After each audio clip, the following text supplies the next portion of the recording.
display. It's stupid, and it's for the cameras. No, the way policing actually works is making sure that you can have a police force that moves with appropriate intensity and absolute integrity and full accountability and works in partnership with the people, with the communities. So I keep saying, Jen, where are the don't tread on me people? We were told for years that we needed to be prepared about an overbearing federal government that would step in over local control and actually put troops on the streets. I mean... So why don't you help us with ATF agents who already work with us on the ground, but we could use more. FBI, DEA, we're fighting gangs, we're fighting drugs. That happens in every major city. If you want to help us fight crime, send us civilian law enforcement. He doesn't really have any interest in stopping the crime. If he did, he would go with the professionals. He would listen to local law enforcement. He would coordinate with us. But come out here and help us. We don't disagree with you that there's more that we can do, but what you're prescribing is nothing but vengeance and photo ops. That's not helping anybody. That's the struggle that I think for a lot of members of the military, they're figuring right now. We will follow the commands of our commander-in-chief. That's the oath we took. When they're lawful.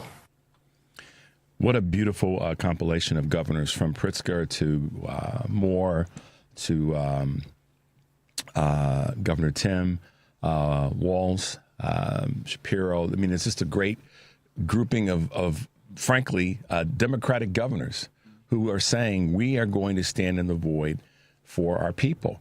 And we support military men and women who question an unlawful order.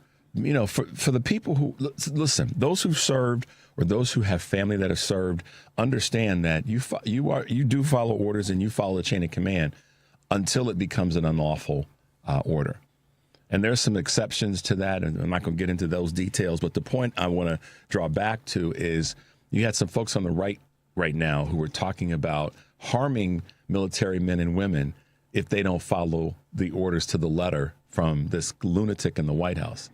I thought the Republican Party was all about taking care of our soldiers. And what about the troops? Henry's losing his mind in here right now about that. It's like, seriously, where is that coming from? How about really protecting those that protect us from the harm that's coming from the commander-in-chief? So the hypocrisy from the right when it comes to the military is just crazy, whether it be funding for our veterans, and making sure that their benefits are tight and in the right space, or whether it be making sure that people who understand military law when it comes to the chain of command and the legal order, you know, so shut up, GOP. You all just need to go sit the hell down, because you keep, as the British would say, mucking things up. Let's take a break, Henry. 773-763-9278. You're listening to Choose Views on WCPT AM 820 in Chicago and WARR 1520 AM and 103.5 FM from Warren County, North Carolina. I'm Richard Chu. We'll be right back.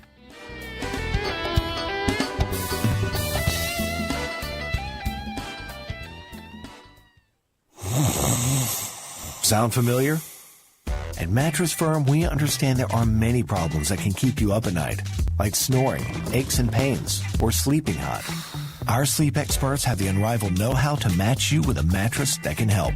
And now at Mattress Firm, you can upgrade to a queen mattress and adjustable base for just $499.99. For the great sleep you deserve, visit Mattress Firm. We make sleep easy. Restrictions apply. See store or website for details. My name is Whitney Allen. I'm a widow. My husband, Ryan, died. We never thought in a million years we'd have to use life insurance. The unexpected happened. With Ethos, it is so fast and easy. It's 100% online. You can get a quote in seconds, apply in minutes, and get same-day coverage, no medical exams, and you can get up to $3 million worth of coverage through Ethos. Get your free quote at ethos.com/term. That's ethos.com/term. Time spent on application may vary. Online health questions required. Hey, Google, play WCPT. Streaming Chicago's progressive talk from TuneIn. Richard Chu's got his eyes on the truth. And you're right where you need to be. This is Choose Views. And we are back, folks. How about that fancy new music from the crew? Thanks, Henry, for that. Let's hit them with a couple of Choose Views news items on this Friday, November 21st, 2025. U.S. adds a surprising 119,000 jobs as unemployment rises. The U.S. added a more than expected 119,000 jobs in September, according to the Bureau of Labor Statistics yesterday, in its shutdown delayed report. At the same time, the unemployment rate rose slightly to 4.4%, the highest since October of 2021. The labor force participation rate also increased, with healthcare, social assistance, and food services adding the most roles. Excuse me. Due to the shutdown, the government hadn't released a jobs report since September 5th, and Federal Reserve officials will be looking closely at these latest numbers while debating a December rate cut. And speaking of that, weak holiday hiring is stymieing seasonal workers. The low hire environment making full-time jobs scarce is now hitting seasonal work too. Big companies such as Macy's and UPS that usually add help for the holiday rush are retrenching in the face of economic headwinds, according to the New York Times. Searches for holiday jobs have risen 10 times faster than listings, with retail hires expected to drop by as many as 175,000 this year. Some companies like Target offering current employees more hours, but that's rough news for the estimated 9 million Americans working multiple jobs. Starbucks workers are striking to expand. The strikes to expand into 65 cities. Workers United ongoing strike against Starbucks is widening during the busy holiday season. More than 24 cities and stores have joined in the push for a new contract, expanding the effort to 95 stores across 65 cities. And Red Cup Rebellion organizers expect the open-ended strike to become the largest and the longest in the company's history. If Starbucks doesn't negotiate on better pay and benefits, that will be the case for this particular strike. So far, data shows little effect on foot traffic, while Starbucks CEO Brian Niccol touted this year's North American holiday launch as its best ever. And last but not least, largest U.S. landlord is to pay $7 million in rent-setting lawsuit. In the rent-setting lawsuit, Greystar, the largest landlord in the United States, has reached a $7 million settlement with 9 states over allegations that it used rent-setting algorithms to collude on prices. Henry's nodding his head, contributing to rising housing costs. The settlement, which now awaits approval from a federal judge, is part of a larger antitrust investigation into RealPage and other firms whose software incorporates multiple landlords' private rent data. Greystar is barred from using such software moving forward. The company separately settled a class action lawsuit last month for $50 million over its use of RealPage. Now, that's important right now because when we're in this conversation about the cost of housing. Those costs are in so many places prohibitive to so many folks. And when we look at how housing can be made more affordable, when we've got that kind of trickery going on, it isn't always just a question of supply and demand and local leaders not doing their thing. It's big companies and hedge funds that are buying up a lot of property. So, dig a little bit deeper sometimes for all of us, rather than just automatically, blaming the Democratic, leaders in Democratic cities. Sometimes it's businesses in those cities that are doing some hinky stuff. And that's today using a British word and mucking it up, and hinky, which I very seldom use, but there you go. Oh, man. All right, guys. We're just trying to keep it moving forward today. It's Friday, and we're so grateful to be with you and glad that you guys are hang out with us for a little bit. I wanted to hit you guys with a couple of things to do in and around. There we go. I had it printed out, and I left it on the printer, but there you go. Sometimes you just got to navigate. All right, guys. A couple quick things to do if you're hanging out in Chicago this weekend. And one of my favorites is the annual Chris Crendel Market downtown, which is taking place right there in Daly Plaza. Starts, and that's going to be one of the favorite things that people would like to get involved in. And also, it's going to be happening this year up at Wrigleyville. So that's a new one. So just be mindful if you're going to take part in that. You got 2 areas to go and hang out. The Millennium Park Holiday Market. So some other things that are happening starting this weekend. And let's see, we're scrolling. The Beggy Holiday Market, which is taking place at Bagel Brewing, 1800 West Collier Avenue. This will be another little fun thing. Millennium Park tree lighting. There it is, guys. That's a big one. To get, I would tell you to walk or take public transportation, because if you drive, you might be watching the lighting from your car, because you will get stuck in traffic unless you get down here early or get to your spot early.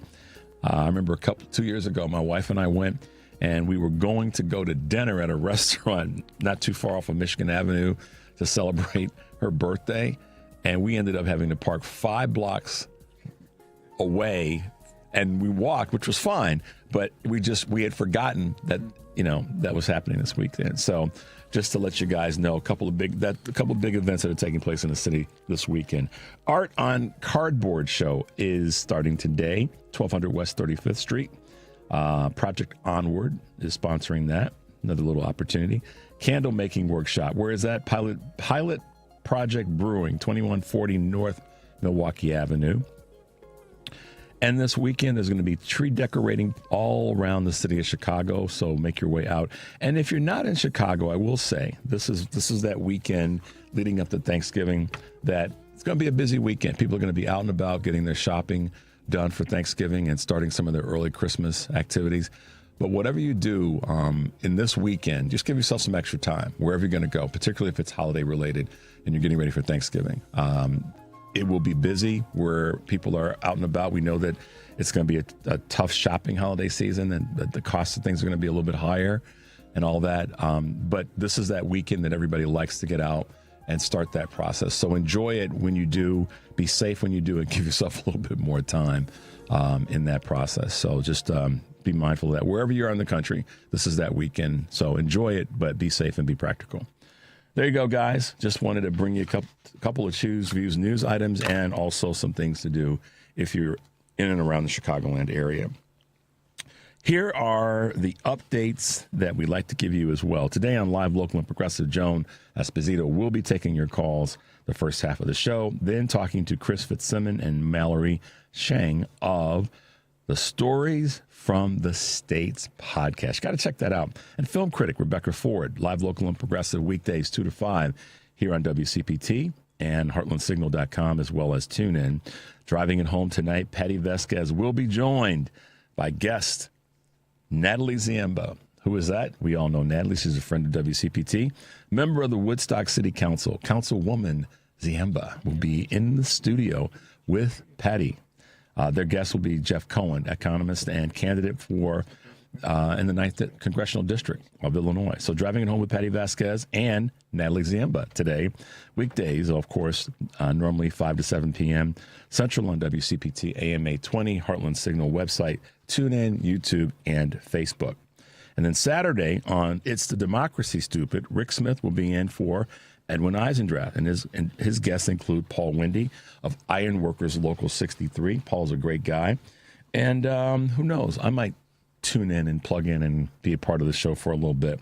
But that's what's happening, you guys, this weekend with Edwin's show. Next week on the show, which is a short week, sort of, because of the holiday, Kentucky Congressman Morgan McGarvey, Mississippi State Senator-elect Johnny Dupree, Virginia Lieutenant Governor-elect Ghazala Hashmi will be with us, and regulars like Sarah Jones, Kurt Mullett, Karen Byrne, and Kevin Schultz also make their way to the show. So, tune in next week as well. Hope to bring you some good stuff. Had a chance, as I said earlier, to be on John Fugelsang's show on Sirius XM last night. And it's always great to hang out with John, whether he's here on my show or if it's on his show, because he just has so many good things to talk about.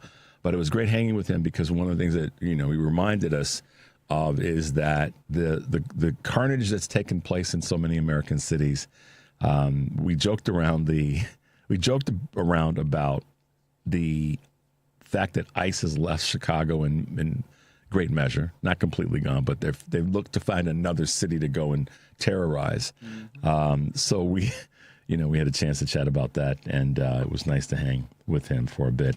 Make sure you check out John's show on Sirius XM in the evenings. Let's take a quick call before we get to the bottom of the hour. Let's go to Jim here in Chicago. Good morning, Jim. Welcome to the show.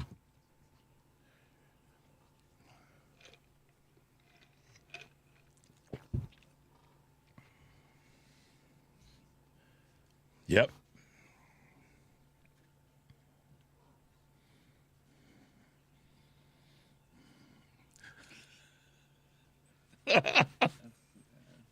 Yep. It's crazy.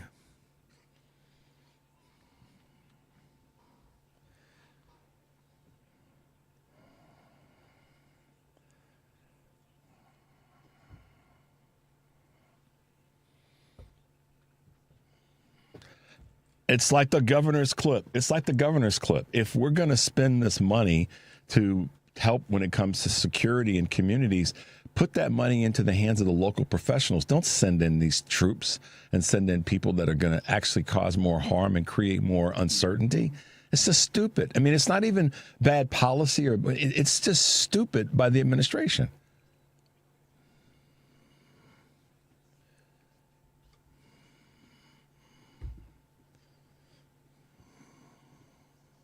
Yeah.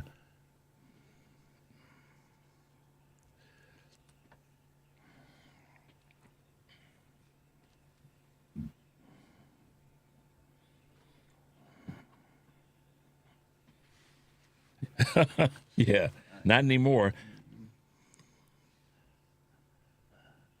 Thanks, Jim. You too. Bye-bye. Yeah, I mean, Jim makes an excellent point, and others are starting to really lean into this. If the money's there to be spent, then spend it differently. Let the local folks do what they got to do to help the situation improve in all cities. And I'm one of the first people that said, I don't want ICE in any city in America. I don't want to see troops in any city, period, red or blue, red run or blue run, period. That money should be, and those resources should be spent differently. And I got to ask a question. I can't get into this right now because we got a guest. We got to take a break. You're listening to Choose Views on WCPT AM 820 in Chicago and WARR 1520 AM and 103.5 FM from Warren County, North Carolina. I'm Richard Chu. We'll be right back.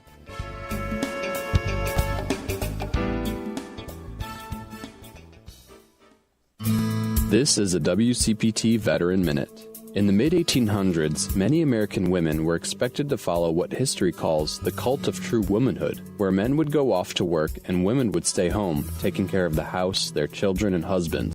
During the Civil War, many women left their homes to join the fight. Thousands of women from the North and South volunteered to join brigades, while over 400 women disguised themselves as men to fight in the war. In the Union, 20,000 white and African American women worked as nurses, traveling from hospital to hospital, offering care to wounded soldiers, even helping to convince the government to create United States Sanitary Commission to create a preventive, hygienic, and sanitary service for the benefit of the Army. During the Civil War, women were faced with new duties, challenging many men's minds for what should be a proper woman's place.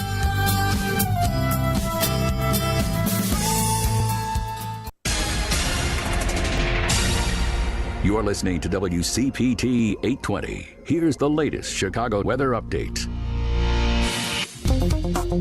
From the Weatherology Weather Center, I'm meteorologist Jennifer Wojcicki. We'll see cloudy skies here for today with temperatures holding rather steady. We'll have north winds around 5 to 10 miles per hour. Then for tonight, decreasing cloud cover with a low around 34. Saturday, we'll see some sunshine, high of 50 degrees. And Sunday, mostly sunny skies, a high of 55. Monday, a chance for rain late, a high of 56. That's your latest Chicago weather update. Currently, it's 45. WCPT 820, Chicago's progressive talk, where facts matter. From the headlines to the heart of the city, Richard Chu breaks it all down. You're back on Choose Views. All right, guys, welcome back to the show. It's so great to be with you this morning. So, I always talk about this, and one of the things that I really try to lean into is the importance of local organizations and what they do, and then how those local organizations have impact on statewide basis and, frankly, regionally and nationally. And when it comes to utilities and organizations that make sure that we aren't spending too much money and that which we are spending, we're getting the best bang for our buck. We've been fortunate to have one of the best, and that's the I always say CUB is a good acronym, but we're not saying Cubs, we're saying CUB. What does that stand for? Citizens Utility Board. Here's some data that you guys should know about them. Since they opened its doors, they've saved Illinois consumers more than $20 billion. That's with the B, 20 with the B, by fighting electricity and natural gas and telephone rate hikes.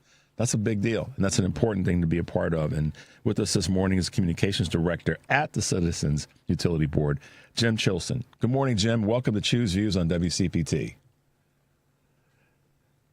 Good morning, man. How are you feeling on this Friday? I mean, the weather's not bad. It's 48 degrees out in Chicago. We cannot complain. And given that we're going to talk about utilities and all that, it doesn't hurt when in November, late November, or almost the end of November, whatever, before Thanksgiving, it's in the 40s, right?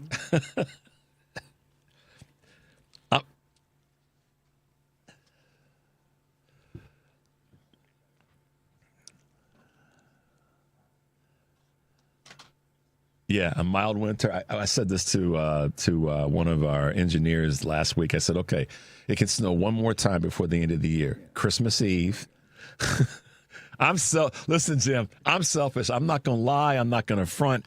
I'm selfish anymore. At this point in my life, snow on Christmas Eve, be nice and pretty. Everybody is hopefully home or close to home, doesn't have to drive too much in it. We can enjoy the beauty of it hanging off the trees, limbs, and the glistening effect that we all, I'm making you laugh this morning, but I'm telling the truth.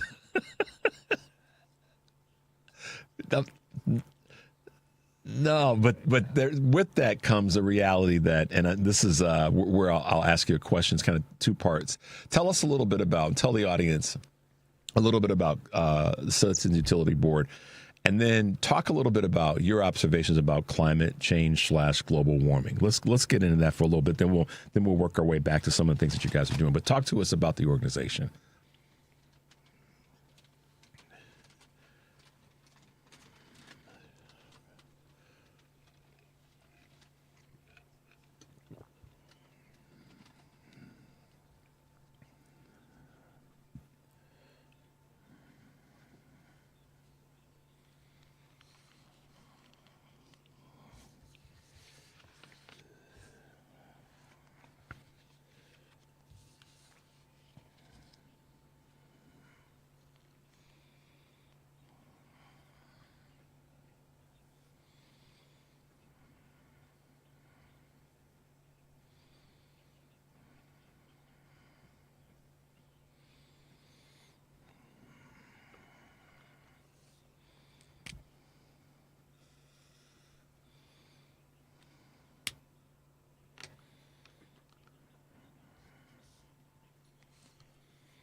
That's a big deal, man. I mean, listen, everybody wants to pay a little bit less when it comes to our regular, staple items as it relates to living.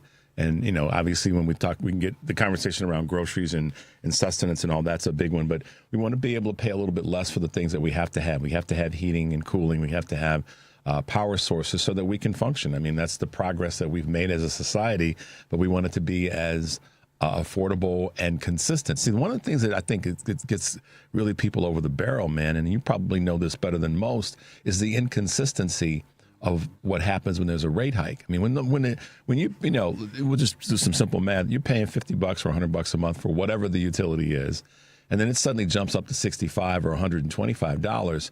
For anybody, for any of us, that difference, that $15 or that $25 comes from somewhere, and then it offsets something else. And that's where I think what would become such a stress point for so many people is the inconsistency. If you know you're going to pay, if you know you got to pay $1.25 for it, then you budget accordingly, and you keep on moving. But if you got to pay, if it's 100 this and then 125, and then you go, well, is it going to be 135 next time or whatever? That's where people just get like, come on, man. So talk about that part in terms of consistency.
Yeah, I mean, it's meaningful for so many people because we all budget, and some, us that are regular everyday folks, and those who are out here working and doing what they have to do every day and enjoying their lives. Let's I try to put as much positive energy behind. We're doing all this to enjoy our lives and to have the consistencies in place, like you guys are working so hard to create is super important. You're listening to Choose Views on WCPT AM 820 here in Chicago and WARR 1520 AM and 103.5 FM from Warren County, North Carolina. I'm Richard Chu. We're talking with Jim Chilsen of the CUB, that'd be known as the Citizens Utility Board, helping folks keeping stuff in order. Jim, let me first, it's a compliment, but it's also it's going to lead to a question. You guys were deemed and noted as the kind of the gold standard when it comes to consumer advocacy groups. And so I asked this question, what is it that you are trying to do to spread the word to people, not just in the state of Illinois? I mean, when you're deemed as the gold standard, I look at that and say, that's so cool. And is there any way, or are there ways where you're reaching out to other states to provide them with, because, listen, and it's not a wall around Illinois where our air quality and our utilization doesn't impact our neighboring states. And the same thing is true when it comes to environmental concerns. So what is it that, and I'm making an assumption here, that you guys try to do to sort of partner up and shoulder up with other states or groups like yours to make this better for so many people and create that sort of domino effect? You know what I mean?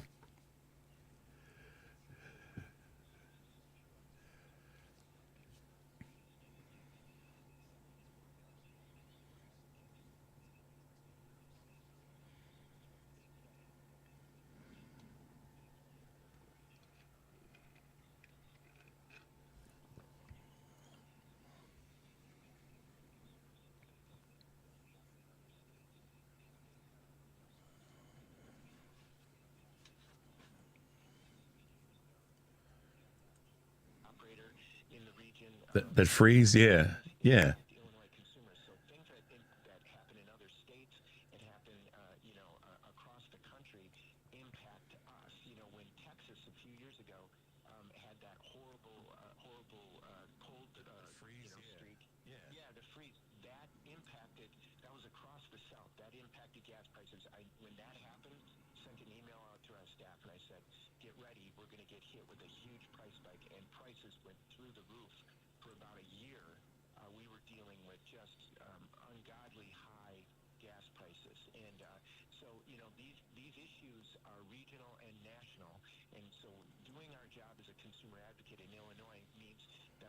Right.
Yeah, I mean, and we didn't really get into the whole, where you sit when it comes to climate change, but the fact that the words came out of your mouth and mine says that it's a reality.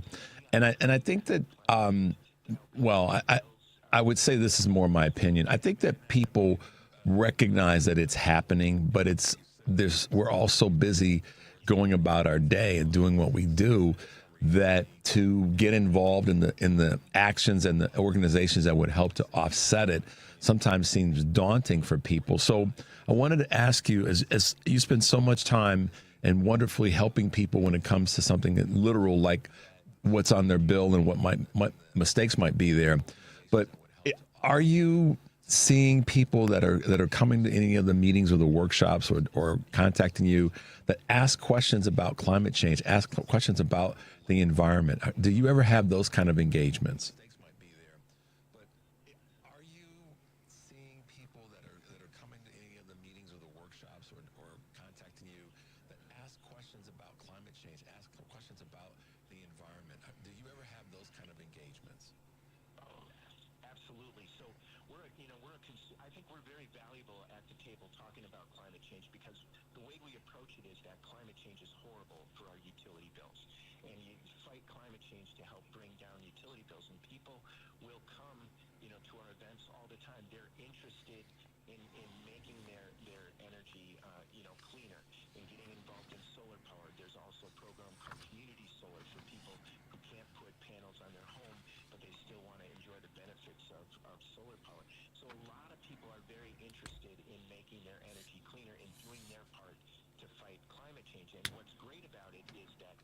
clean energy equals affordable energy, that the best ways to bring down your bills are through clean energy programs, simple things like energy efficiency, reducing your your home helps fight climate change, and also it brings down volatility in the market. It helps bring down prices for everyone.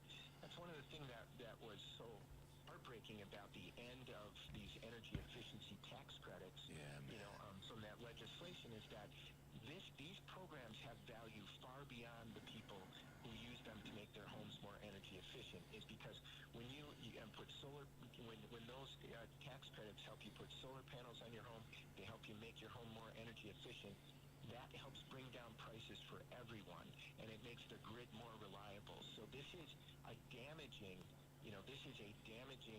that was a damaging development for our utility bills, and it's going to make our utility bills go up. So people are very interested. They come to our events. They want to learn about clean energy because they want to. Not only do they want to help fight climate change, but they also want to bring down their bills.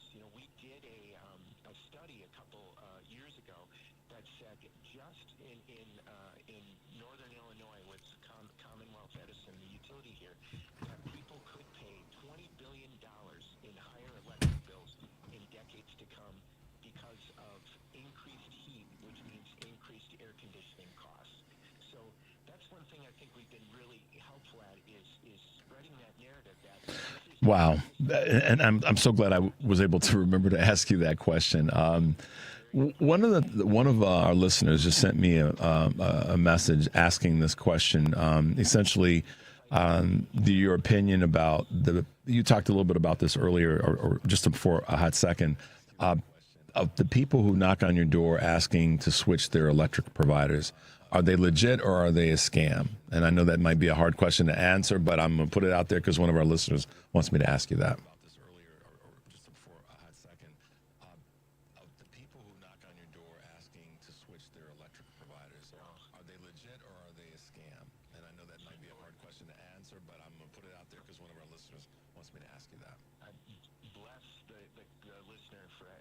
Jeez. Huge problem in Illinois and actually across the country. But in Illinois, I can tell you over the past decade, Illinois consumers who have switched to alternative electricity suppliers have lost more than $2 billion. So you are right. We do not endorse companies, and we don't tell people what to do. We give them good information to make decisions. But if somebody comes to your door, so the way it works right now is you'll still get an electric bill from your utility because the utility delivers that electricity to you. But if you switch to an alternative supplier, or in some cases are fraudulently switched to an alternative supplier, you'll still get your electric utility bill, but you have to look at the supply section, and if you're with an alternative supplier, it'll say another company. We've had people, Richard, call us and say, I didn't even know I was with an alternative supplier until my bill went through the roof. And a lot of times it's like somebody came to my door, they said, can I look at your bill and see if you qualify for this money-saving program?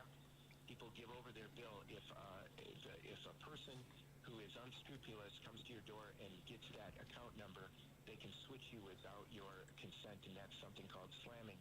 It's been a huge problem. But people will say, we've seen alternative suppliers in grocery stores, in movie theaters, in parking lots of big box stores, trying to get people to sign up. And sometimes they'll say, hey, sign up for this clean energy plan. They'll take advantage of so just people be warned. This is even in this time where electricity prices are very high from the utilities, it's probably still your best bet because those alternative supplier deals far too often are huge ripoffs. Like I said, we helped get a gentleman off a bad plan, and we got him secured him a $1,000 refund. So buyer beware. It's likely that it's better to just stay with your utility. That's yes, blessings to the listener that was able to ask that question. And since we're on that path, Jim, let's see, we got one other person that says. So this person makes a statement more so than a question. So alternative utility providers are essentially just private sector middlemen. You don't have to respond to that. I love it. They said the utility is the middleman or the alternative supplier? The alternative utility providers are essentially just private sector middlemen. That comes from one of our listeners in Michigan. That's a great comment. The one thing that is different, the utility, when it charges you the supply price, they don't profit off that. By law, they're supposed to pass those costs on to customers with no markup. That's the big difference with those companies coming to your door, is they are trying to make a profit, and that leads to a lot of customers overpaying. So again, buyer beware. Great stuff. Well, we're gonna have you back, so put that on your calendar. And the reason is this is an ongoing talk about consistency. This is a consistently important topic that we have to keep informing folks of, and I really appreciate you kind of breaking it down for us, Jim. As a grassroots organization, y'all ain't got no money, so but we got to do what we can to help in that effort. How can folks get involved? How can they become? I guess it's essentially a member, or talk a little bit about how folks can find you and follow you, and how folks can get involved and be a participant in the organization's success. Thanks a lot. I appreciate it. It's been an honor to talk to you. So people can go to citizensutilityboard.org. We're a nonprofit. All our services are free, but they are expensive to offer. So if you live in Illinois and you can go to citizensutilityboard.org and you can give a donation there. Again, if you've gone to your utility and ever have a question or complaint about your utility service, you're getting nowhere with the utility, you can always, and if you live in Illinois, you can call 1-800-669-5556, and we'll do our best to give you some guidance.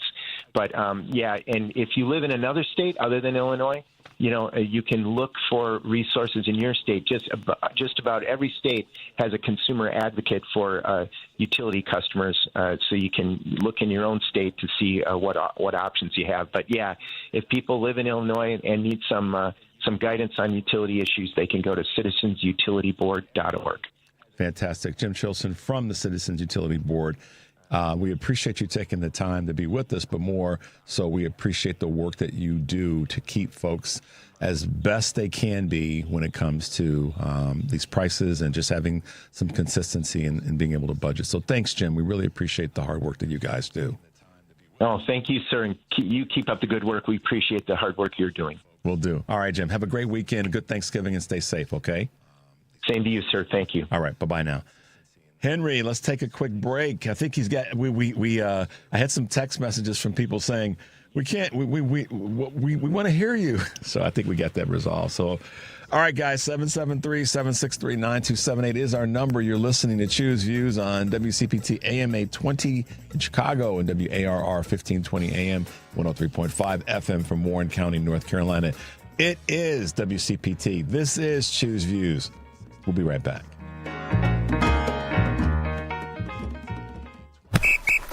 All right, gentlemen, this is Emmett Smith on behalf of Depend, and I've got the perfect play.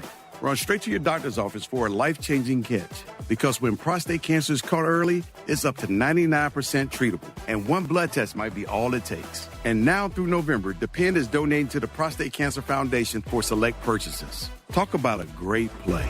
From September 1st to November 30th, Depend is donating 25 cents to the Prostate Cancer Foundation for Depend Shields Guards Real Fit products purchased in the U.S. up to a maximum of $300,000 or in Mississippi. For nearly 2,000 severely injured veterans, everyday life has become filled with barriers. So we build specially adapted homes at Homes for Our Troops. And thanks to our donors and supporters, this life-changing gift of freedom is provided mortgage-free to these veterans. But we need you to join us, too, in completing this important mission. Please visit hfotusa.org and help build homes and rebuild lives. Thursday, November 27th. Hey, that's Thanksgiving Day. Tune to WCPT from 11 a.m. to 2 p.m. for the Sports Cubicle Live Thanksgiving Extravaganza. We're going to be breaking down all the NFL games, touching on the hottest sports stories, discovering what Thanksgiving food is the best, and maybe a special guest or two. And with you. You can always call us at 773-763-9278. The Sports Cubicle Thanksgiving Extravaganza. Thanksgiving will never be the same. Brought to you by Progressive Insurance.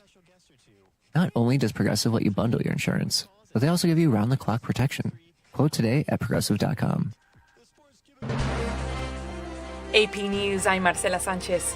The unions for air traffic controllers and technicians want to know why all of their members aren't getting bonuses for working during the government shutdown. The Federal Aviation Administration says 776 air traffic controllers and technicians who didn't miss a single day of work during the 43-day federal government shutdown are getting $10,000 bonuses. That's not sitting well with their unions, who say the nearly 20,000 other workers who worked without pay during the shutdown should also be recognized. A number of workers called out of work as the shutdown dragged on longer than a month.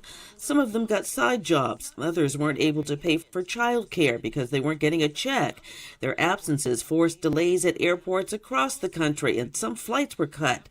President Donald Trump suggested the bonuses for those who stayed on the job during the shutdown, and even suggested that air traffic controllers who missed work should be docked in pay. FAA officials have not publicly said anything about penalizing controllers. Donna Warder, Washington. President Donald Trump's 28-point draft proposal to end Russia's war in Ukraine has been presented in Kiev. The plan calls for Ukraine to cede territory to Russia. The proposal was obtained by the Associated Press. Ukrainian President Volodymyr Zelensky has previously opposed the idea. A 1940 self-portrait by famed Mexican artist Frida Kahlo sold for $54.7 million and became the top-selling work by any female artist at an auction. The painting, titled El Sueño, La Cama, or in English, The Dream, The Bed, surpassed the record held by Georgia O'Keeffe's Jimson Weed, White Flower No. 1, which sold for $44.4 million in 2014. This is AP News. A longtime NFL coach is speaking out against President Trump's criticism of the league's new kickoff rules. Correspondent Gethin Coolball has more. Kansas City Chiefs special teams coach Dave Tobe is unfazed by President Donald Trump's opinion of the NFL's new kickoff rules. He doesn't even know what he's looking at. Trump attended a game earlier this month and criticized the rules on the Pat McAfee show, calling them demeaning and unsafe. Tobe, who has coached special teams for over 2 decades, pointedly dismissed Trump's comments on Thursday. He has no idea what's going on with the kickoff rule. So, I'm going to take that for what it's worth.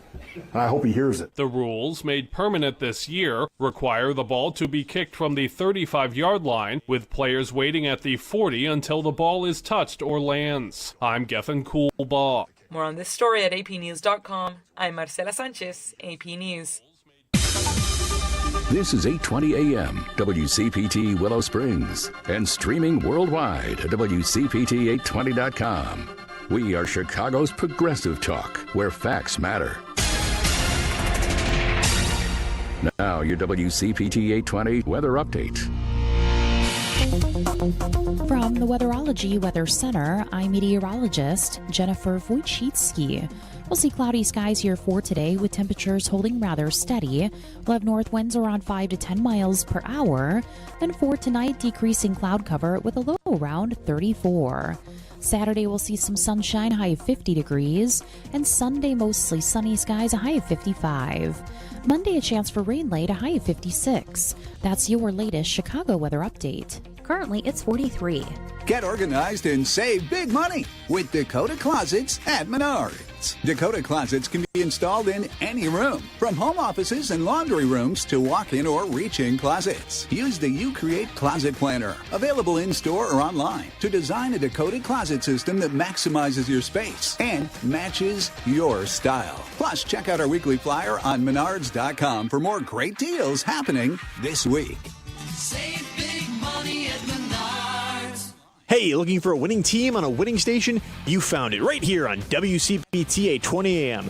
Join the marvelous one, Dan Marver, the palacious one, Paul Shivari, Sports on the Couches, Mike Mercado, and yours truly, Devin Tingle, every Sunday at 9 p.m. for the Sports Cubicle, where the inmates run the asylum. And the boss, well, they yell at us on Monday morning because we're working overtime. Looking for your late-night dose of sports talk radio? We're here. Join us on the Sports Cubicle, Sunday nights at 9 p.m. This is WCPT 820, where facts matter. Welcome back to Chew's Views with Richard Chew. Yeah, welcome back, guys. What you've been doing, hanging out during the commercial break. Thanks to you for being with us. And I think everybody can hear us and see us on the different platforms. Henry just waved his magic wand and bam, we're back in the game. It's Friday, and every now and again, this wonderful woman who is a phenomenal progressive voice and just a fighter. And as I say, my phrase, rolls up sleeves and gets elbows deep in the fight. One of the top real estate professionals in the state of Illinois, but my podcast buddy known as Karen from Chicago, but also one of the co-founders of the TruBlu Politics podcast, Karen Byrne. Welcome. Thank you for having me, Richard. And yes, it's been quite the week. It has been quite the week. A lot to talk about. Oh my gosh! Well, we've got Catelin Drey that's going to be with us at 7:30, so we'll have a chance to ask her some great questions and talk to her about the work that she's done in Iowa and becoming one of their newly elected state senators and the importance of state legislators doing what's got to be done. Mm-hmm. But you and I haven't been on the air to talk about. I don't think we have. Maybe we did. I can't remember. So anyhow. Our mini midterms, our elections on November 4th, and how we just got down. I mean, we owned the dance floor. I think, and Travolta would be proud. I think it sent a very strong message to our Republican counterparts that they're in trouble, they're in danger. Yeah, and it's here's the thing, it's good danger. Mm-hmm. It's good for the country. It is, and I had a chance to interview, and we'll have it next week, a gentleman from Mississippi, one of the state senators, Dr. Dupree. And he basically said, we are sending a message. We're letting folks know. And I don't want to spoil the interview, but he said we have to do this. Our ancestors, and he was speaking from an African-American man's perspective. Mm-hmm. He said our ancestors would accept no less. And it made me feel really good because I've been saying things about how we all of us are, we as, African-American and Caucasian brothers and sisters and all of our other communities, we stand on each other's shoulders. And I think right now we have to continue to coalesce. Mm-hmm. We had we have these little glitches every now and again, but if we remain mindful of the fact that we are truly, and that's what the elections proved, stronger when we work together. There are more of us. Yeah, take the baton, Karen. Yeah, and as you were speaking, I'm like, we are stronger together. And, I think the one thing is horrible as the Trump administration is as horrible as, the tyranny of Donald Trump. What he has done is he really has exposed the fact that the Republican Party has been devoid of any substance. Yep. They don't have any workable plans, none to help the American people. And obviously they are there to serve the Epstein class. Wouldn't you rather take $170 billion and divide that up amongst between the top 25 cities, red or blue in the country, mm-hmm. and say, we're going to take this $170 billion, and rather than send in, ICE agents, and divide that money up and say, how you guys use it, how you got to use it, but we want to send you this money to improve your cities, whether it be education, whether it be funding for programs that may not get funding over here, whether it be improving your streets, and the list goes on. Yeah. I mean, how much money do they need at the top 1%? And we have the wage disparities that are just like the gap is widening and widening with each Trump administration. Did you see the numbers or hear about the numbers? There were some 600 plus folks that were arrested, have been arrested since ICE really kind of got their heel, and 16 actually have a remotely criminal record. It was like something like, so that means it's like 0.02% of the 615 people who had been picked up and detained by ICE actually have criminal backgrounds. Right, and ones that really are criminal enough to go, we need to put you away. Exactly. So, that right there, and this is why, and I said this last night, I was fortunate enough to hang out with John Fugelsang on his show, and I said that this is why the accountability a commission that Governor Pritzker has put together is so incredibly important, because that data is there. That data is not a lie, because that information actually came from the federal government. And speaking of data from the federal government, October jobs. Oh my gosh! Where are Karen? they? Where are they? Well, they can just say, like, we got 119,000 jobs, but how do we believe that? And not there's no blame to be put on the shutdown. Yeah. It's not to be believed. If their lips are moving, they're lying. And the bigger the cross, the bigger the lies. You're not getting after Caroline Levitt and what's her name by chance? Just and the crosses, bit. are you? Just a little bit. Gosh, has she been on some sort of bee on wheels? I'm not going to say that word. Oh my gosh! But, Yeah. golly. When isn't she on the wheels? So I had this moment, you guys, and again, Karen and I, we trash talk heavily when we're not on the air. We're just on the phone talking to each other. But I had this moment the other day where I was thinking about the women that are defending Donald Trump right now in this the light of the shadow of the Epstein files. There's this dotted line connection to them in some odd sort of ways when it comes to Epstein and pageants. Yes. You take it away. You know what I'm about to say. Well, I mean, I wasn't even a cheerleader, okay, so let alone a pageant contestant. But, the thing of it is, and so much of this is kind of theater, and I think that the consumers are eating this up but how sad is it that in this country, in this day and age, we have had decades of the people in the Epstein class, the elite, that have been able to do this and get away with this with impunity. Yeah. And people look the other way. They co-sign it. They participate in it.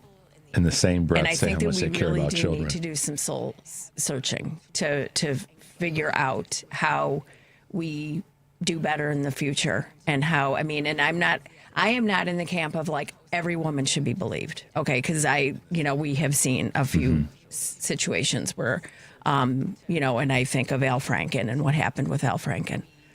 I think that in that space, oftentimes it's that every woman in a situation like this should be listened to.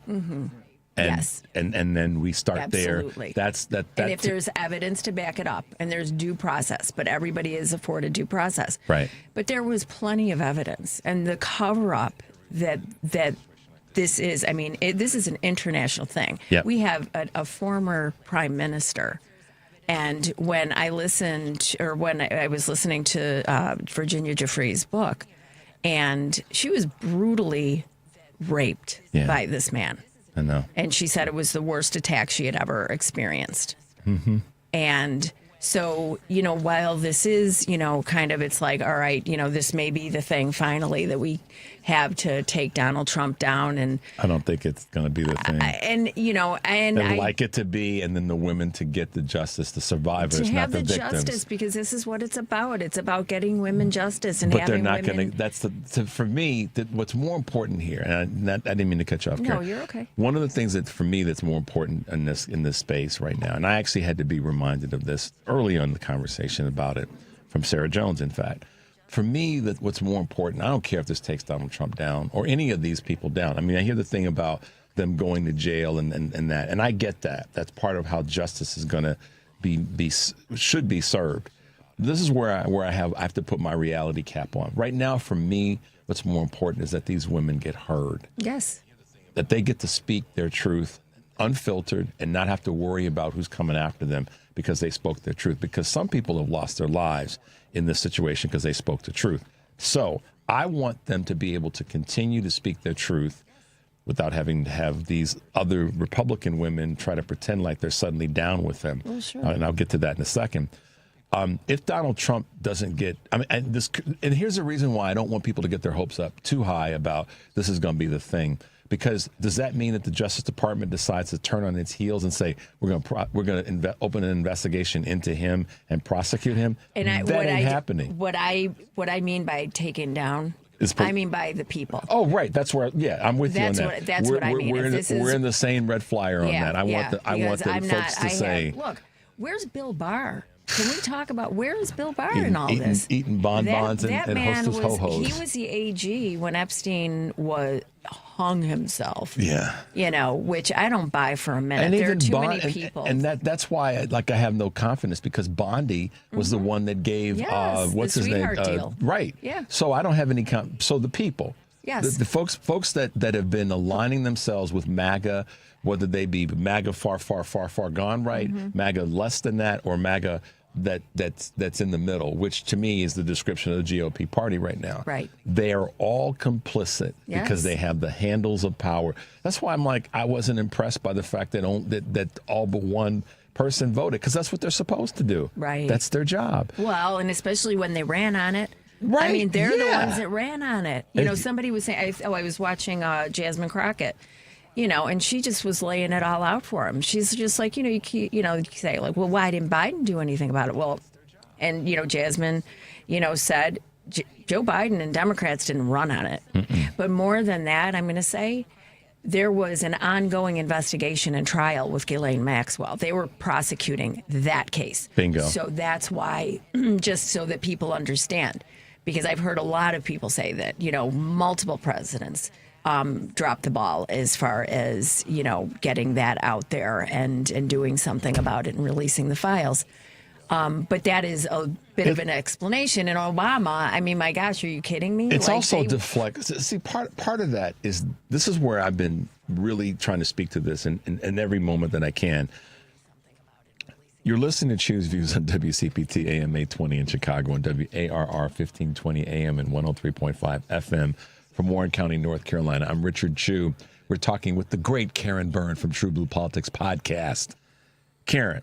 Yes. One of the things that I've been saying a lot, and I know you've heard me say this, is we've got to make sure that we are not letting even the smallest sliver of Republican talking points be part of our dialogue. Not yours and mine, but ours as progressive liberal Democrats. Yes. We can't do that. We have to be willing to be extraordinarily filter-oriented and say, no, that's not us. That's not what we're saying. That's what you all are trying to get us to say, and get lost in the shuffle and away from what's really important. So in that space right now, that conversation around why didn't Biden do it? Why didn't Obama do it? Why didn't Clinton do it?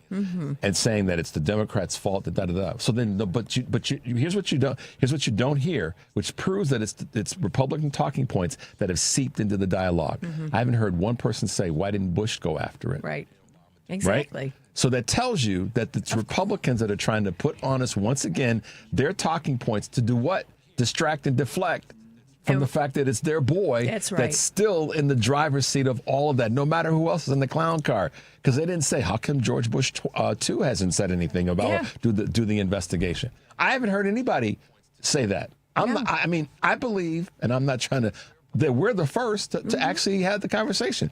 So it tells you, again, it's their talking points. And we got to be very, very filter-oriented, and that's not us saying that. Yeah, you guys are the ones that are saying it. You guys are the ones that ran on it. You guys are the ones that, and fine, and you keep talking about the Democrats, that there are Democrats in there, and there are big donors, Democratic donors. Okay, let's go. Right. See, and that's the thing that I love right now, too, Richard, about now, is that what Democrats are doing is they are taking the challenge. They're playing on the playing field that the Republicans have put out there to play on. Yep. They said, okay, we'll step on this field. You want to put that one out there? We aren't going to shy away. We're going to get out there and do our very best. But in our very best, based on your very best, is miles apart. And it's being exposed. I guess you might be going in that direction a little bit. No, absolutely. And that's the thing that, for as hard as this time is, it really is a situation where it is being exposed. They are being exposed for being the frauds that they are and not sincere. And, one of the things that they were talking about, the affordability. They talked about the cost of eggs. They cost about, affordability week. And then we have Jim Chilsen on talking about, we got issues, but go ahead. I'm sorry. No, but And, Donald Trump was the one that was talking about. He ran on it. He ran groceries. on it. We're going to talk about groceries. Yeah. Nobody said that's the new thing. Oh, by the way, that was a new word. Yeah. Yeah, that he made up. He made up the word groceries. Is he spelling it with an IES or in the apostrophe Y scenario? Exactly. Does he even know the difference? He does not. And that's what we should do, Karen. We should ask him, so how do you spell groceries? Mm-hmm. Yeah, right. And use it in a It's sentence. The Dan Quayle trick. Mr. President, can you use it in a sentence? Can you? Well. See, I got you. I got you. Yeah. Why not? I love it when I make folks laugh because they don't expect me to be snarky and sarcastic. They think Richard's such a straight-laced, nice dude. But, they know that I forget that I carry the comedic stylings. Hey, we saw each other last Friday night. Yes, we did. And we were at Dana Goldberg's comedy show. Yeah. My good friend and who is sat in with us every now and again, Rico Moat, and I went to see Dana. And then as we were coming out of the first show, there is Karen and her wonderful husband, Rich, and we had a chance to hang out for a minute and do that. So, yeah. I'll tell you what, I sat there and part of me was thinking, man, I would have loved to see Richard with some of the stuff that she was talking about, to see the look. Well, but here's the thing. On your face. Here's the thing. She there were a couple times where Rico and I made her laugh. Yeah. Because we caused pause to some of the couple things she said for a couple of the jokes, and we don't want to put her. If you didn't show up, you didn't show up. You didn't show up, but you got to go see it. You got to go see her when you can. If she's in your community, She's anywhere in the awesome. country, you need to check her out. Yeah. But yeah, we were highly participant in the event because we helped. Can't help it. We helped her with a couple of her. A couple of her bits because she didn't expect us to respond and say openly what we did when she asked a couple of questions of the audience, and I think it made her blush. Yes. And so it was fun. It is fun because it is interactive. Yeah. She makes it very interactive. I was talking to somebody. Was it? Cliff Cash the other day about comedy in our current environment, and he said, "Yeah, Richard." He said, "Right now," and I like how he put this. And it made me think of you because he said, I'm a comedian, I'm an activist, but I'm going to hold other comedians to a little bit higher standard if they're not using their voice to speak the truth to power right now. And they're in their privilege. And I thought about you because I'm like, I know somebody else that gets a little bit salty when people who have privilege don't use that privilege to do good. Yes, absolutely. And what am I talking about? Are we going there with the white liberals? Yeah. So Karen, we got to talk about this. We got to make. I guess you could say. This past week, and we were talking about this before we came on the air. I'm not trying to give too much attention to Marjorie Taylor Greene because it's not about her, what's going on. But what I want people to remember, names like Lauren Boebert and Nancy Mace and Marjorie Taylor Greene are saying the things that are the right things to say. Right, yep. But don't get a medal for that because that's what they should be doing. Absolutely. Because I'll give you an example of why Nancy Mace is not to be trusted with the keys when it comes to this conversation about women being assaulted. She was asked by a reporter, I can't remember who it was now, it was a little over a year ago, the question, how could you, as a survivor of abuse, vote for a person that's been convicted of that and has other allegations toward that? How could you support that person, irrespective of your political stripes? And she went off on the reporter. I wish I had that interview. She went off on the reporter. How dare you ask me that question? Blah blah blah blah blah. And what makes me press pause on this with her and with Boebert and certainly with Greene is that where were you when you were asked the questions about the dude that you're now turning on? We put it in your lap and said, look, your boy over here is accused of and convicted of this stuff. How are you as women who have been in this scenario supporting him with any credibility? And now to have them now come out and say, all these things about what should be happening, I have a very, very good memory. And I remember that. Right. And well, when you vote against, the Violence Against Women Act and things like that, I mean, and I've seen other conservative women when we talk, like through the Me Too movement, speak about, their experiences. And I mean, I'm going to say that I guarantee you, if you speak to any woman in this country, we all have our stories. Sure you do. We all have the stories and, various, ranging, but we all have stories to tell. But you don't get to vote one way. You don't get to legislate one way. And then when it's convenient to you, when you're in the hot seat, use your victimization or use what happened to you as a cudgel. Mm-hmm. Okay, just... See, Henry, we as men can't say that. That's why I wanted to get Karen's thoughts and observations on. We can't say those words. So it's just, you have to be authentic.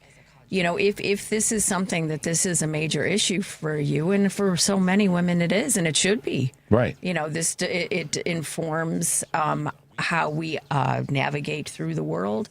It informs how we treat others. It has great impact on all of us. And so rather than take that and then turn around and use it as a way to beat down other people. Yeah. That's where it's... I just have had... I've just looked at that and said, listen, I remember not too long ago, each of these three women who are trying to step forward, and particularly Green, in this light right now, were just, highly privileged or using their privilege to go in the other direction to demean people who would even ask them a question about victimization and assault and such. Mm-hmm. And I was like, so now you want to come out and say, this, that, and the other? Well, and if you look at, too, at cause and effect, and how the ripple effect of, when you put people in a position of being food insecure, or having to work their way through college, with women. And I know so many women that went through college, working their way through college by modeling, working as, in strip clubs, And I've never passed any judgment on that. No, because they got to do what they got to do. But can we talk about why they have to do that in the first place? Yeah, the economics of that. Bingo. And the gender disparity, and the equity disparity. Right. Let's talk about that. Let's talk about, how, we have households that are female heads of households, and, when they are out there working, doing their best, having to ride multiple buses to go and get health care for their children. Go and get groceries because they're in a food desert, an urban food desert. Yep. Why aren't we doing something to address, if you truly care about women? Right.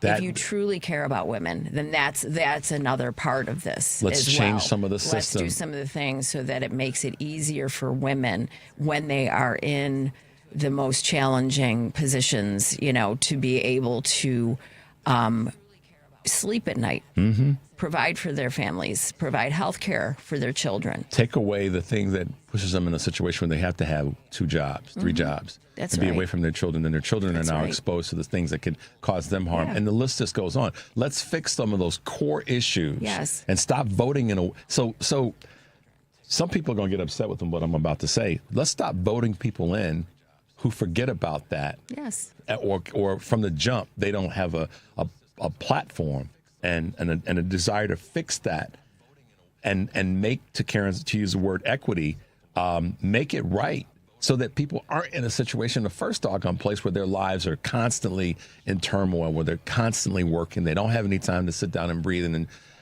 So see, this is why we have smart folks like this. And I always ask questions of smart women so I can learn a little bit more and not think I know everything in this space. But, I'm looking at this from a different perspective, not different from you, but different from where a lot of people want to go on this, and saying, I can understand Marjorie was saying the right things right now. And I'm like, no, you all have short memories. And this is, again, I said earlier about let's not grab the Republican talking points. Mm-hmm. Well, let's not grab the Republican sort of apology train right now, because you cause more harm than the help you think you're providing right now by the votes that you made and the things that you blocked. Mm-hmm. So, well, and I'll tell you, I have a problem with that. I have a problem with, the never Trump Republicans that act as though Donald Trump was beamed down from outer space. Mm-hmm.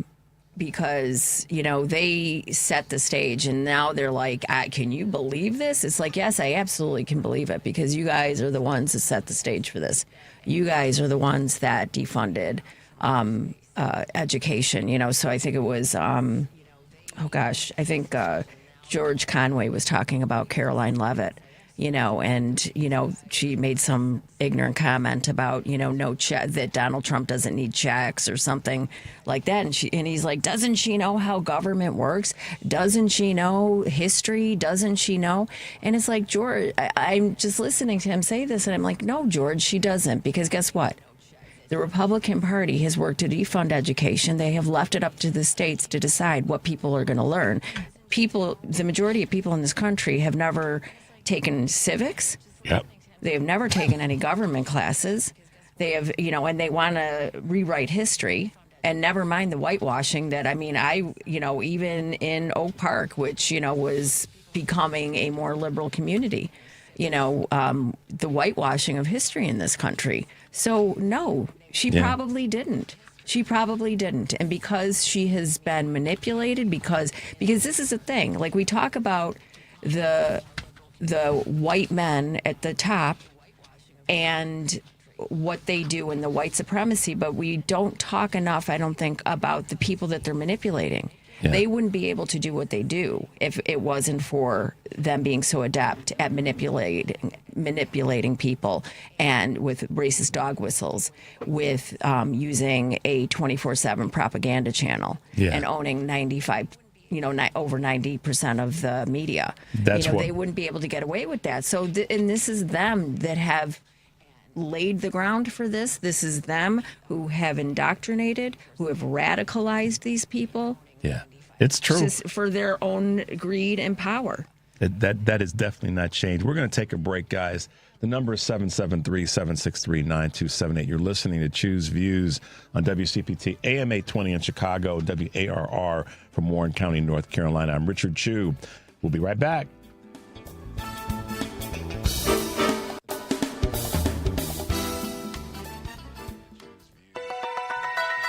Check up on health with Chris Whitting.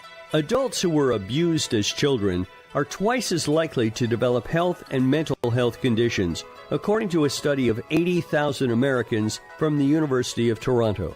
Esme Fuller Thompson was the senior author of the study. We found out that those who reported that they had been physically and sexually abused as children had double the risk in their adult life of having heart disease, arthritis, asthma, chronic obstructive pulmonary disease, diabetes, mental health problems, disability. We looked at all kinds of things and the associations were very strong. Physiologically, it seems child abuse gets under the skin and changes the way the brain and the body reacts to stress later in life. That's our hypothesis about what's going on. With Checkup on Health, I'm Chris Whitting. You're listening to WCPT 820. Here's the latest Chicago weather update. From the Weatherology Weather Center, I'm meteorologist Jennifer Wojcicki. We'll see cloudy skies here for today with temperatures holding rather steady. We'll have north winds around 5 to 10 miles per hour. Then for tonight, decreasing cloud cover with a low around 34. Saturday, we'll see some sunshine, high of 50 degrees. And Sunday, mostly sunny skies, a high of 55. Monday, a chance for rain late, a high of 56. That's your latest Chicago weather update. Currently, it's 43. You're listening to WCPT 820 because facts matter. You're listening to Choose Views with Richard Chew. Hey, guys, welcome back to the show. Thank you for being with us this morning and our good friend Karen Byrne from TruBlu Politics Podcast.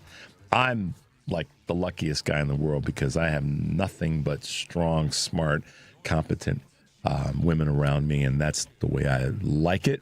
That's the way I want to be. It makes me a better dude. It gives me the ability to learn more.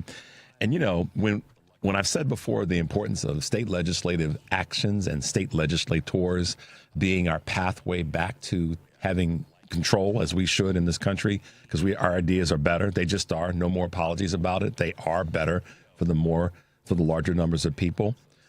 That's when we get to say, yeah, we've got folks that win elections and then they go out and do great stuff. And this week we've been able to have folks on yet again. With us this morning is Catelin Drey, who is one of the up and coming, just hot names when it comes to state legislators. And good morning to you again, Catelin. Thanks for being with us on Choose Views on WCPT.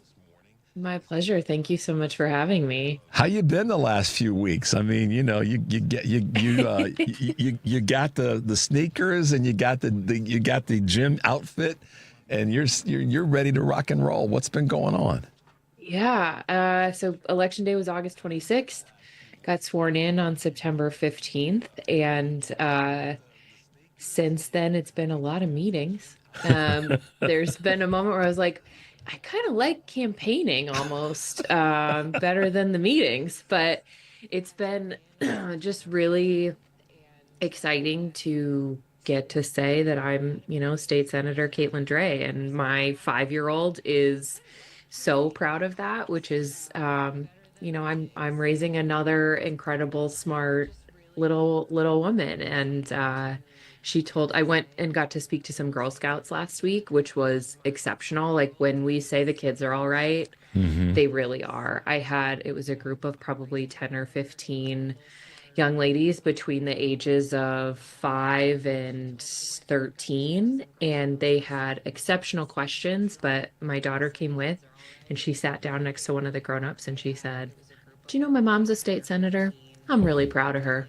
Wow. And that's like the highest compliment, right? Like, when we can make our kids proud, that's pretty exceptional. So yeah, it's been really great. Yeah. It's funny you said that, because I remember I just turned 18, and my dad and I were sitting in the den in our house talking and getting ready for me this summer before going to my freshman year of college. And he asked me, he literally asked me the question, like, what could I have done differently in help in raising you and bringing you up, and did I meet the mark and so forth? And I said, "Pop, I'm so proud of you. You're a black man that moved to the north during the worst of times during the migration from rural Mississippi and made a life along with your 3 other brothers. I'm so proud of all 3 of you guys. I'm particularly proud of you as the oldest brother that led the way." I said, "So this isn't just, I don't want to wait." I said to him, "I don't want to waste any time trying to figure out what you could have done better." And so to have him hear me say I was proud of my father, and I know for you to have your child say how proud I am of my mom, I know that means a lot. So kudos to you for doing the work and being one that's representing the state like you are now and will continue. So let's talk about Affordability Week. Let's Catelin do Drey. it. Is there anything else? It's yeah. You tell us. Me. You no. Listen, Iowa is known for its track, the Drake Relay. So I just ran from Illinois to the state line. See, I know my stuff a little bit, and I just gave you the baton. Talk about affordability and what that means to you, and what it is that you are putting forth with your other legislators in the state of Iowa. Yeah, I mean, this was the number one thing that I heard from people when I was running, and that's the only time. This is the only time you'll catch me running. You would have never found me at the Drake Relays, spectating or otherwise, really. But what is the number one thing on people's minds is making ends meet and being able to afford a good life for themselves and their families, and You mentioned it in the opening. We know our policies are popular. When we talk about raising the minimum wage, Iowa's minimum wage is still $7.25. And I have a colleague who is exceptional at math, and he, adjusted the minimum wage when he started working when he was 18, and it was, $2.73 at the time. He said, adjusted for inflation, that right now should be just shy, a couple pennies shy of $15. Right. And so our wages have not kept pace. We've seen consolidation in all of the major care areas, right? We've seen consolidation in healthcare, especially in our nursing homes in rural areas. That disproportionately hurts those folks at the bottom because they have to travel farther. They can't afford care.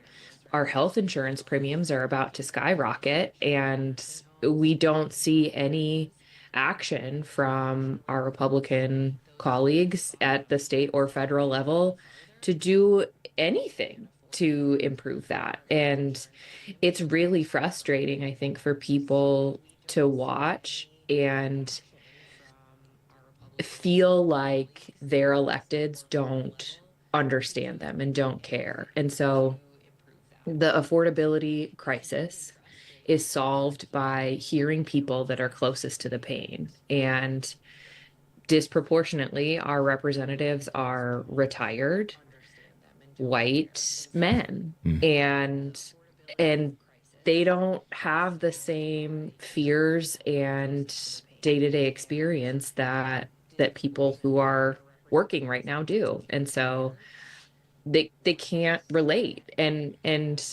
a little bit of that is fault, right? But a little bit of that is just not knowing what it's like to be a young parent trying to find daycare, which has also risen.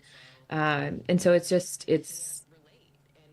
it's a multi-layered problem, but we know what the solutions are, right? We know that government can work for the people who deserve it and who need a little bit of support to make sure that our economy is functioning. Yeah.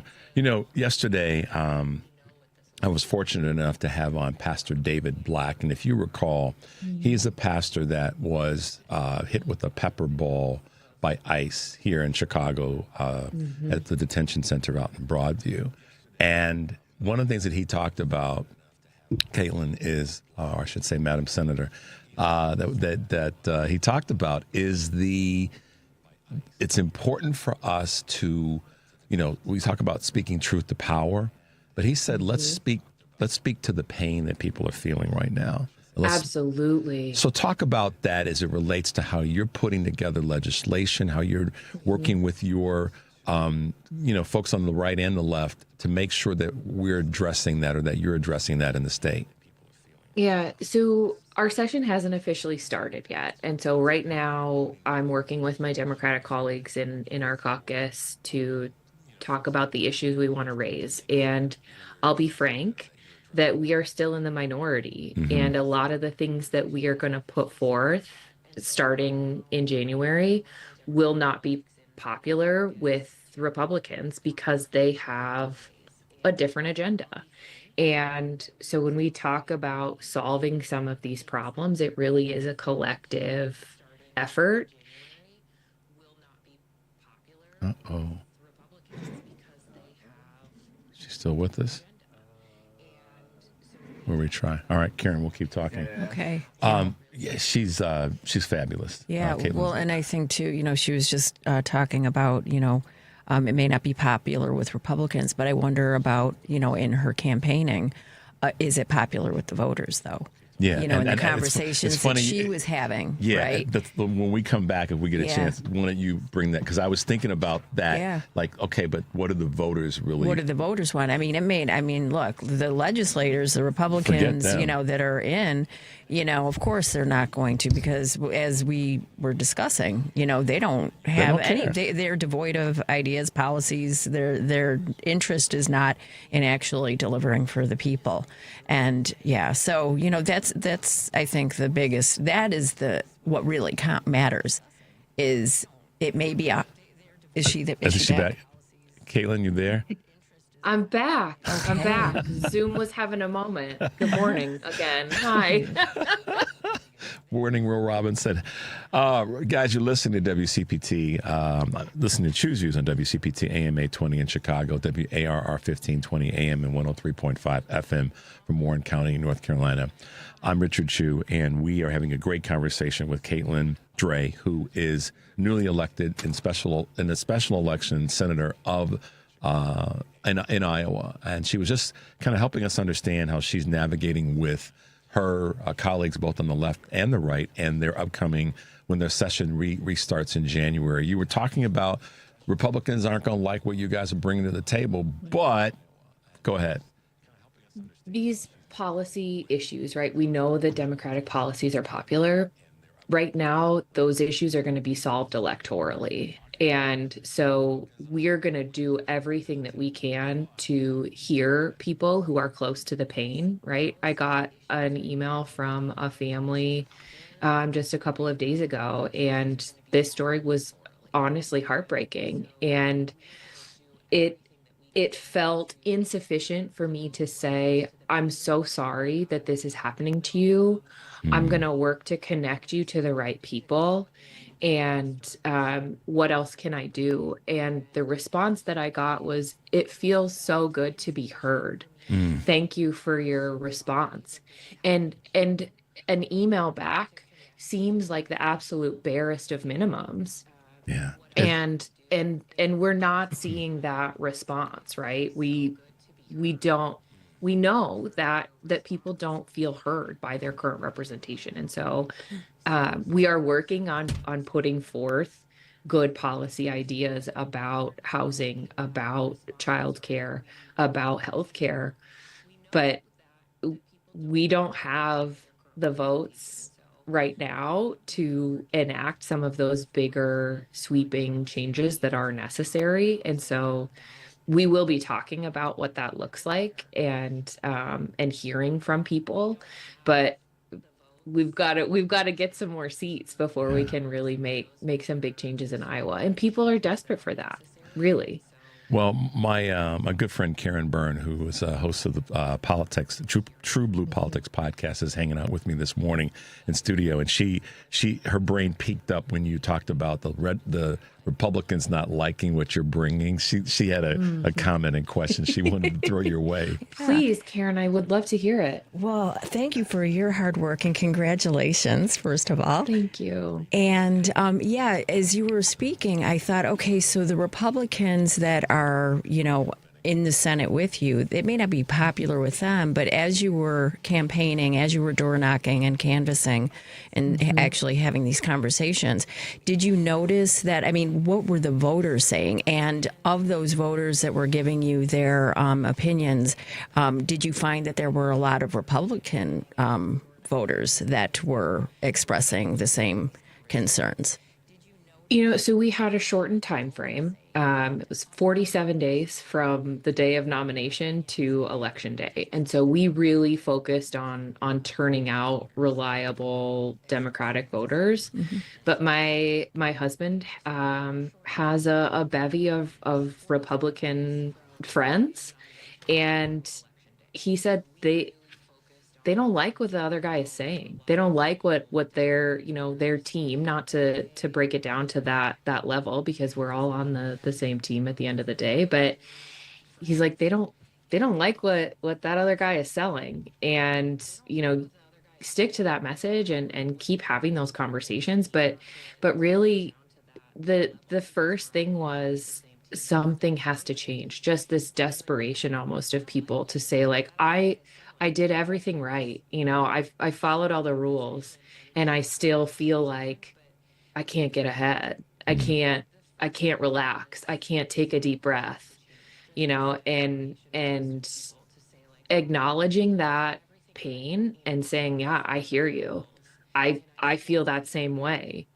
How can we help? How can I help you feel heard? And then what can I do to make your life just a little bit easier?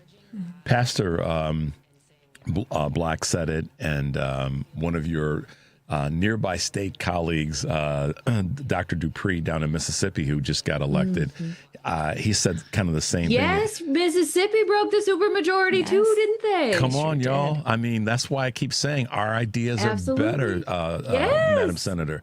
And so he said what you just said in terms of it was about listening. He said, Chu, it's about listening to people and letting them know that they're heard. And you've done such a great job of that. And, that short period of time, you still made it happen. You said something a moment ago that I want to come back and ask you about in terms of more seats. Okay, so you got, if I understand things correctly, are there some other special elections that are coming up before the year's end? We've got one in the House and one in the Senate. Okay. And the House race is going to be uphill, but they have an exceptional candidate. I've had a chance to meet Rachel Byrne a couple of times, and holy smokes, you talk about doing the work.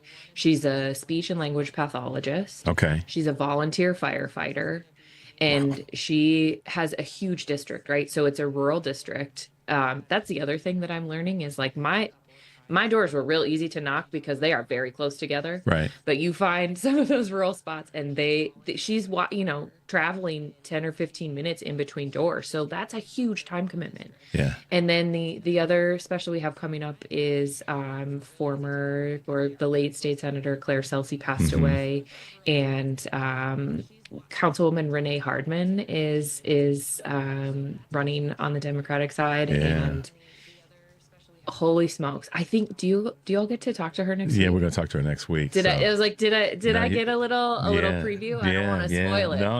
No. We speak loudly to these great folks like you. You got to help us out. You got to help me out. Got to help your boy out in terms of getting what's your name on the show? Rachel Byrne. Yes. Okay. We really want to. I'll make it happen. Because we want to, if that's a special election coming up, one of the things that I'm committed to, it's in my heart, Senator, is I want to make sure I do everything I can with my show to amplify what's happening for any individual organization, certainly state legislatures, because a lot of times you guys don't get heard, talking about not being heard. So one of the things that I really want to make a point of doing and continuing to do until we take back power on a federal level and certainly on the states is to amplify whoever's running anywhere, because you never know what the domino effect can be. So whatever you can do to help us get her on and your people connect with mine to do what we got to do behind the scenes. But it's sweet that you think I have people. It's you got just people? Me. What you talking about? No, you're right. I have incredible Senate staff. On the campaign side, though, people are like, "Can you connect me to your?" And I was like, "Oh no, it's me. It's me and my volunteer treasurer. Right. Who's Hold on a second. My best friend. Hold on a second. Hey, Catelin, come back down here. Oh, that's me. Yeah. I had somebody call while I was campaigning because my cell phone number is posted on the website. This is how accessible I want to be to folks, right? And I had somebody call. It was a young woman who had questions for me. She's like, I'm ready to vote, but I want to ask a couple of things. But she called and I was like, this is Catelin. And she goes, like Catelin Drey. And I was like, you got me. And she's like, I didn't expect you to answer. And I was like, this is a state legislature race. We don't have people. It's just me. And I keep trying to explain to people, I'm like, I'm still just a regular lady, like trying to get my kid to school on time, trying to like pay our own mortgage, trying to make sure that when school is out, we've got somebody to take care of our kids so we can keep working, right? Like those are all the things that people are thinking about on a day-to-day basis. And I'm still thinking about those same things. Yeah. That's important, and it's great to make that connection with folks. I think that the more people see that from us, our team, I know we're part of the bigger team in this country. I think that one of the things that we have to do, though, is we have to draw a line in the sand and say we are those who we represent, and we are those folks. And it's one of the easiest ways, I believe. I could be wrong. I haven't run for office, so I can't speak to that part of it. But just a part of me that instinctively says that more outreach to people that are like us and that want to be in this tent, the better. So kudos to you for that. I know we're getting close to the top of the hour, and it's been such a privilege to have you on the show this morning, and we're going to do this again so you can keep us up to speed on what's happening with the state legislature and what's happening in the Senate chamber.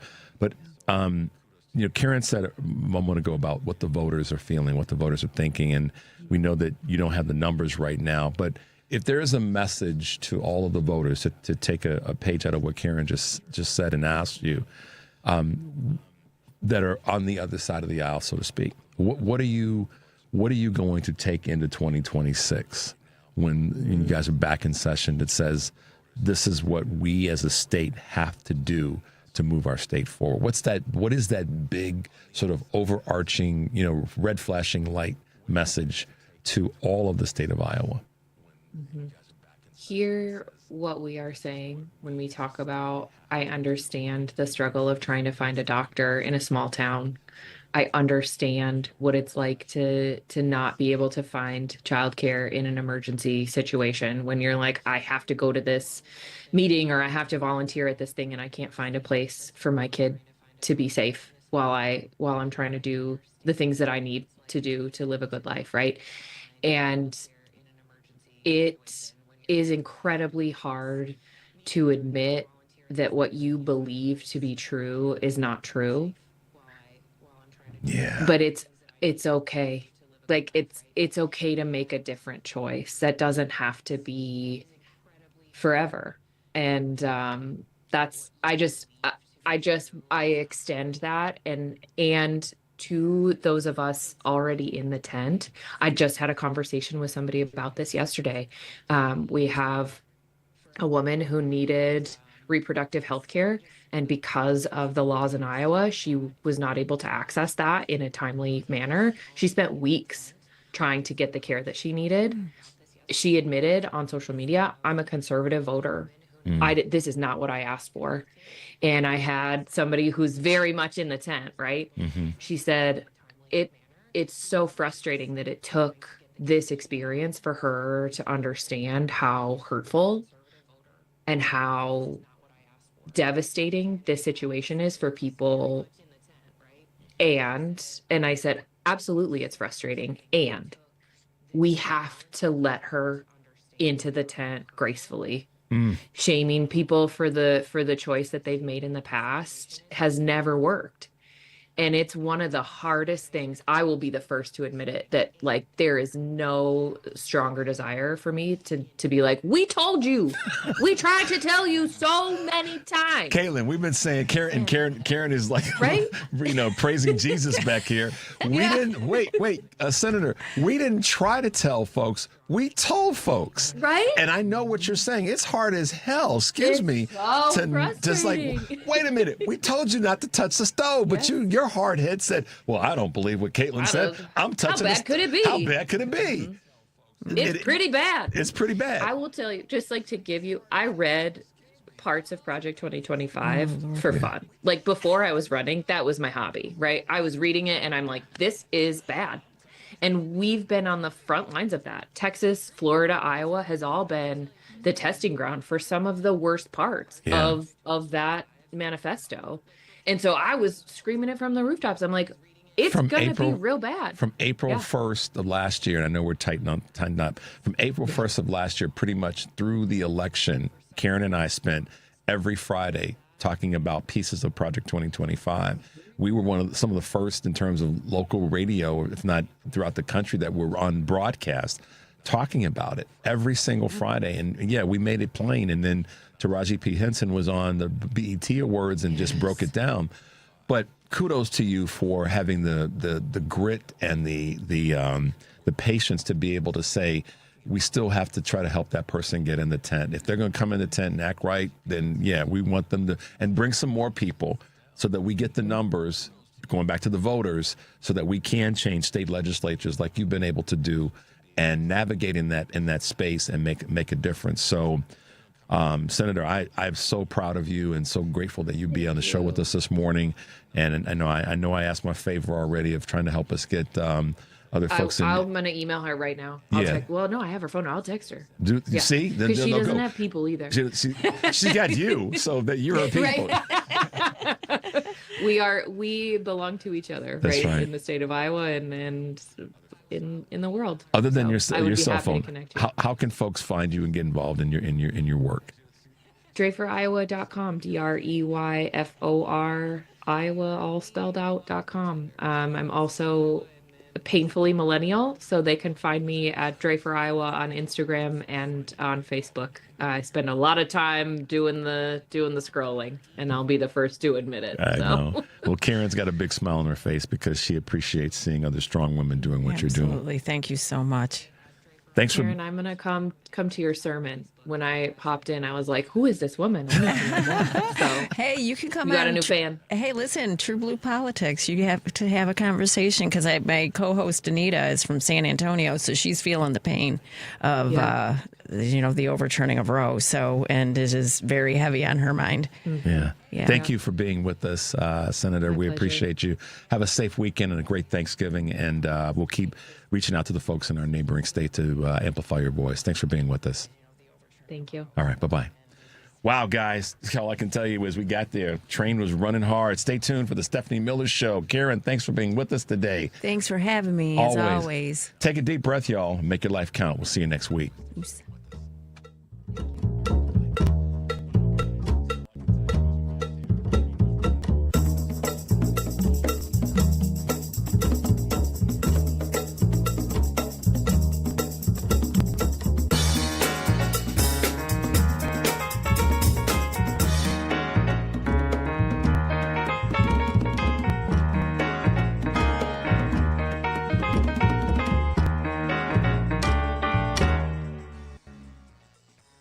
When it comes to the vitamins and supplements you take, quality counts. If you have questions or concerns about the vitamins you plan on taking, we're happy to help. Mark Drugs, better health and care for you and your pets. The most common signs you need a probiotic are if you have taken an antibiotic and need to balance out the gut bacteria, you find yourself getting constantly sick,